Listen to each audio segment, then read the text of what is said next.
په دې 5 کلونو کې تقریبا هر ځل ما په فولکلور باندې یو شی جوړ کړی دی. دا ډېره پراخه ساده او ډېر کار غواړي. زما خپله د نن سهار مې تصادفي په دې باندې دغسې د جمله ذهن ته راغله یا به مې اورېدلې وخت دغسې ذهن ته راغله. یو څوک چې غواړي د یو ملت له رو سره بلد سي نو دغه ملت له فولکلور سره بلدیده حتمي ده چې باید ځان بلد کړي. ځینې داسې شیان شته دي چې زه فکر کوم چې په هغو باندې باید کار وشي. په ځینو برخو کې کار شوی ده، فرضاً لنډۍ تر یو حده پورې راټولې شوي دي، متلونه همداسې، یعنې دا په دې معنا نه ده چې کافي دی، کار غواړي. خو ځینې نورې داسې برخې دي چې په هغو بیا هېڅ کار نه ده شوی. فرضاً د واده پیورونه، دا تانې او پیورونه چې دي له یوې سیمې تر بلې سیمې ډېر فرق کوي. ما د څو سیمو خلک په دې ارتباط باندې وغږول، په هغو کې ځینې د عام شکل یو بیت ده چې ردیف لري، قافیه لري، او تقریبا ما چې د څو سیمو د خلکو نه پوښتنه وکړه دا 11 سېلابه ده. اما په ځینو سیمو کې ما دا داسې ولیدلې چې 2 بیته دي، 3 بیته دي، بیا یې د ځینو داسې دي چې د ردیف او قافیه هم سره ورته ده او د ځینو بیا سره بیلې دي. ځینې داسې بیتونه مې په هغو کې ولیدل چې بیخي ردیف او قافیه نه وه پکې مراعات شوې. یو جالب شی چې د دې تر څنګ فرضاً زما را په یاد شو، یو وخت کې جاج ته زه ورغلی وم، جاج استاد ته ما ورته ویل دغه ده، خو په خیراو مې غږاوه چې خیرات څنګه ده او دعا څنګه ده. ده راته ویل وایي په هر حال په خیراو یو څه کار شوی دی یا په دعاګانو یو څه کار شوی دی. یو شی چې هیڅ کار نه ده ورباندې شوی او فکر نه کوم چې چا دې یوه جمله هم په دې اړه لیکلي، هغه دا ده چې د مړي وروسته، یعنې چې کله چاته غم پېښېږي له دې وروسته زموږ د سپین ږیري دا چاته چې غم ور پېښ شوی ده دوی ته کیسې کوي، دوی ته یو ډول تسلیت ورکوي. دا شی بیخي نوی ده، فکر کوم تر اوسه به چا کار هم نه وي ورباندې کړی. یعنې دا هغه برخه ده چې موږ خلکو ته چې تسلیت ورکوو، کومې کیسې ورته کوو، څه ورته وایو. یعنې که موږ هر یو په خپله سیمه کې په داسې مسایلو باندې فکر وکړو، دا ډېر شیان داسې شته دي چې موږ یې کولی شو هغه راټول کړو او هغه به په حقیقت کې لومړني ګامونه وي. ما مخکې د کنځاکیو، فرضاً زموږ په سیمه کې کنځاکۍ ورته وایي، د دوی یادونه وکړه. یعنې په دې کې ما داسې جالبه شیان پیدا کړو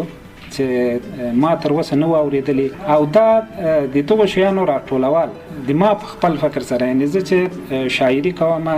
ډېر وخت ډېره استفاده له فولکلوره کوم، حتی هماغه اصطلاحات راخلم. دا د ژبې له غنا سره تنها دی نه، یعنې فرضاً د موږ د کیسو لپاره د تسلیت په وخت کې موږ مناسبې جملې نه لرو، ورته کله ناکله یې په زور جوړوو، هغه ډېرې بیا ښې نه لګېږي. دا داسې ده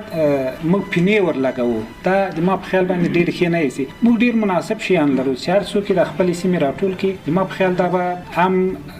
له ژبې سره مرسته وکړي، هم به د ادبیاتو له نورو برخو سره چې موږ ورته ضرورت لرو مرسته به وکړي. او بل دا ده چې کله ناکله به ما داسې شعرونه په دې ښار کې اورېدلي دي، په هر حال شاید ما ته هم خلک ووایي چې ته په ښار کې دا ده. ما دا د ځینو شاعرانو داسې خبرې اورېدلې دي چې دا هغه کومه فضا چې ده د ده په شعر کې کلیوالي فضایي، خو کومې خبرې ستی کوي هغه کلیوالي نه وي. مطلب دا ده چې هغه خوند نسی اخیستلی ورنه. نو موږ که دغه شیان راټول کړو، فکر کوم دا د موږ له ډېرو برخو سره مرسته کولی شي. زه به یو څو خبرې تاسو ته وکړم. ځوانانو، تاسې اکثر وخت د ځوانان ما لیدلي دي، البته موږ هم دا یو وخت هم دا ټوکه سوې وه، د تېرې عمر تقاضا به وي چې زړه یې غواړي چې کار وکړي خو موضوع نه لري. یو ډېره ښه ساحه د فولکلور ده. ګوره دا موږ وایو فولکلور، سمې ده فولکلور، هغه یې نه ویل کېږي که نه. فوک خلک، لور حکمت ته وایي، پوهې ته وایي. د خلکو پوهه، د خلکو پوهه تنها لنډۍ نه دي، تنها متلونه دي. عمان صاحب اشاره مرته وکړه. دا ډېر هر څه چې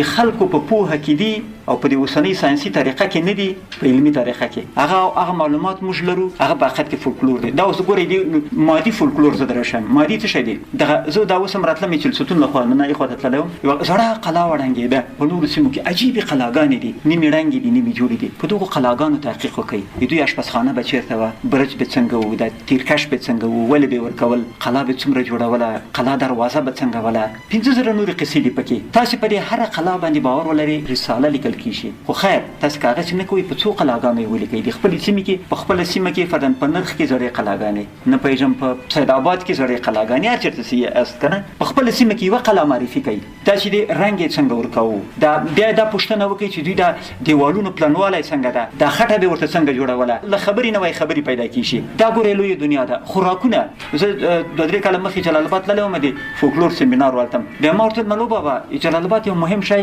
چپلی کباب ده تاسو ولې په چپلی کباب باندې کتاب نه لیکئ چې په هغه باندې لیکئ فرزند غزنفر شاعري کنه یعنی د چپلی کباب جوړول فولکلور دی ځکه ولسی پوهه ده انده له خارج کوم شی نه درغلی خلکو یو شی سره غکړي دا وکړي بیا ګوره بیا اروپایان نور خلک هم داسې کوي همدغه په چپلی کباب باندې تحقیق وکړي د جوړولو ډولونه معرفي کړي ش چپلی کباب څه په خی په شار کې مشهوري په منطقه کې کڅوګي جلال آباد لیغه سره مرکه وکړي دا عیبونه چې په کې هغه معلوم کړي دغه عیبونو له دغه معلوماتونه یو استفاده هم وسی تاسو یو شی معرفي سي د کلیو ژوند دي هغه ابي ژوند دي او بو ژوند دي هغه اوس مخ په ختمېدو دي هغه ژوند به څنګه جوړوله دغه عکسونه واخلي دغه وسایل او هغه به څه ګوره یو شی ډول به ورته ول څه به ورته لا خور او څه شی ما نمونه یې دي پالو څه شی د ژوند پال کنه دغه سی به یو څو نور نمونه یې عکسونه جوړ کړي چې عکسونه نه سي اخیسي رسمونه وباسي هغه زړه اسیاوانان ژوندګړي پیدا کوي دغه اصطلاحات دا پیدا کوي دا ګور دا بهترین تحقیقات دي دا په دنیا کې ډېر اهمیت لري او ګوري بهترین څه ورته وایم یو وخت په دانه بیا به هیڅ هم نشو کولای او دا به د دنیا په کلچر باندې ډېر شي اضافه او ګوري کته چې دغه ژوند د معرفي کوي او ټول اصطلاحات سره زر کاله بعد به یو څوک د افغانستان دی وکلی د زر کاله په خوا یعنی د وس زمانه د سل کاله په خوا یو ناول لیکي یو فلم به جوړي یو تحقیق به کوي اجتماعي تاریخ به لیکي اقتصادي تاریخ به لیکي هغه به تاسو مقاله ته مجبوري لیکن د غزنفر تحقیق ته مجبور نه یي چې د سب پیسې کې خبرې کوي ځکه چې بابا غو سب پیژندنه خو مال کتابو راخلم زه درته وایم هغه به اول لاس کاری ګوري د تاسو خوراکونه هم داسې دي معماري هم داسې دي ګوري دا هغه د په ځینو سیمو کاریزونه دي دا کاریزونه اصطلاحات لري نمونه لري دغه د کاریزي مځکې هغه لري مخصوص هغه لري وای دا چارک مځکه ده دا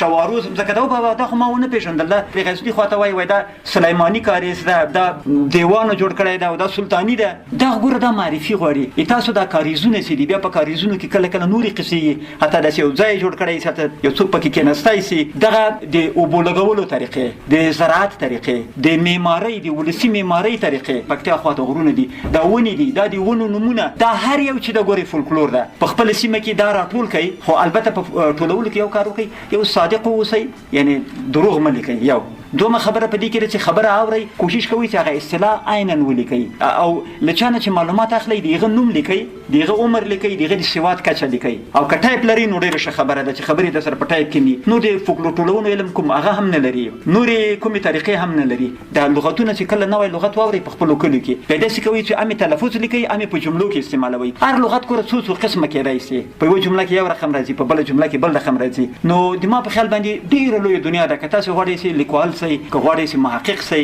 کله غواړئ چې څېړونکی سي له فولکلور نه شروع کوي البته فولکلور ته نه د لنډۍ او هغه نه دي متلونه نه دي البته هغه هم پوره نه دي ټول کړي فولکلور ټوله هغه ژوند ده چې موږ له خارجانو نه زده کړی او دغلته پې روان وو فولکلور درته وګوره په دې باندې یو بهترین هغه لیکل کېږي تحقیق کېږي چې اسمان ته موږ په کومه سترګه ګورو ما ته یو چا ویل وایي اسمان لار ده که نه هلته وایي دوړه ده که فکر یې چې په صاف اسماني کابل کې څوک نه اوسي یو قسم دوړه ده داسې دوړه ښکاري اخو د دې میلیاردونو ستورو سیارو دغه مجموعه ده بیا یې ویل وایي دغه دا راته ویل چې دا څه ده وایي دې ته موږ اسمان لار وایو مال اسمان لار ولې ورته وایي ګوره دا ګلکسي ده کاکشان دا ملکي وې چې ورته وایي په انګریزي کې که نه داسې ده په پښتو کې وایي موږ اسمان لار ورته وایو دا مال یو سپین ږیري زده کړو بیا ما ورته ویل ولې اسمان لار ورته وایو وایي دا هغه د پیغمبر چې کله هغه ته خود معراج ته په همدې لاره ختلی و نو مال دا دوړې ولیدي وایي دا د اس هغه دي دا ستوري چې دی ګوره د هر یو اکثر نمونه لري دا ستوري بیا ګوري تاسو له چوپانانو له دغه پوښتنه وکړي چې وای هغه ستوري چې په پلاني ساعت راوخیږي بیا نو لاره داسې ده لارې خلک په ستورو معلوموي تقدیر په ستورو معلوموي دا ستوري نمونه لري ستوري چې دی وای د میزان ستوری کنه د میزان ستوری کوم یو ده ګوره دغه اسمان باندې که تاسو د ولس له نګاه مطالعه وکړئ یوه ډېره لویه دنیا ده ګلونه بوټي لنډې ده ژوند ډېر وسیع ده وایي که ته غواړې چې علاج دې وسي نو مرض به دې پېژنې او دا به هم منی سي مریض یم که زه یو تکلیف ولرم اول به زه ډاکټر ته ورځم ورته وایم زه ناروغ یم که زه د خپل مرض پټ ساتم د ما علاج کیشي که د موږ ټولنې کوم عیبونه لري د موږ ګټه په دې کې نه ده چې پټ یې کو ما همیشه د علومو د اکاډمي ولا د حکومت لوالو سره له دغو سره دغه جنجالي مل تاسو د دروغو سیمینارونه مو جوړوئ چې هره ورځ خپل خلک غټوئ غاټې غاټې لونګۍ دلته غاټ عکسونه یې که نه او دا پلانی ده او دا پلانی ده او دومره مبارزه کړې ده او دومره مغول یې مړ کړو دا بابا له دې نه څه نه جوړېږي تاسې بهتره ده په خپلو کمزوریو په خپلو مشکلاتو باندې سیمینارونه جوړ کړئ دماغ ولا هم دا ورته هغه ده یعنې موږ چې دا البته د ټولو د کمزوري انسان خصوصیت دا ده او د کمزوري ملت هر انسان چې ډېر عیبونه لري هغه خپل عیبونه ډېر پټوي ډېر عکس العمل شي ځان داسې حتی تاسې به ډېر بد خلک لیدلي ډېر داسې قسم تظاهر هم کوي د پسرګۍ خپله ډېر بد خلک دي لیدلي به مې که نه دا د انسان قاعده ده ملتونه هم همداسې دي متاسفانه البته دا مرض ده ګټه نه ده وروسته پاته ملتونه د حقارت احساس کوي لیکوال هم د حقارت احساس کوي دوی په خیال کې ځان غټوي په خیال کې غټولو ته ضرورت نه لرو په کوم ځای کې چې یو مشهوره جمله ده ما ډېره خوښېږي چېرته مې اورېدلې وه ډېر کاله پخوا هېڅ وخت مې نه هېرېږي وایي دا مهمه نه ده چې چېرته ولاړې دا مهمه نه ده چې چېرته ولاړې مهمه دا ده چې مخه دې کومې خواته ده موږ باید دا پټه نه کړو چې شاته پاته یو که دې دا پټه کړله اصل په تا کې حرکت نه پیدا کېږي په تا کې د پرمختګ انرژي نه پیدا کېږي دا کار وروسته سیمینار جوړی شي د محمود غزنوي په زمانه کې موږ مخ ته وو د احمدشاه بابا په زمانه کې مخ ته وو په پلانۍ زمانه کې مخ ته وو پلانی عالم هم په دنیا کې ساری نه لري خو تاسو خلک بیا وایي چې بابا نو خو په قانون هم تر هر چا ډېر دي آب و هوا هم ډېره ښایسته ده وطن هم جنت نشان ده پوهان هم ډېر زیات دي نو خو هر شی پوره دی نو هېڅ مشکل نشته همداسې دا خبره سرچپه ده که نه موږ باید ځان غلط نه کړو البته مثبتې خواوې به هم لرو خو له خپلو عیبونو له بیانولو باید ونه ډار سو بلکې د عیب بیانول نیم علاج ده ته چې تر څو په خپل عیب پوه نه سې د خپل علاج غم نه کوې پردی خو دې غم نه کوي خپله دې کوې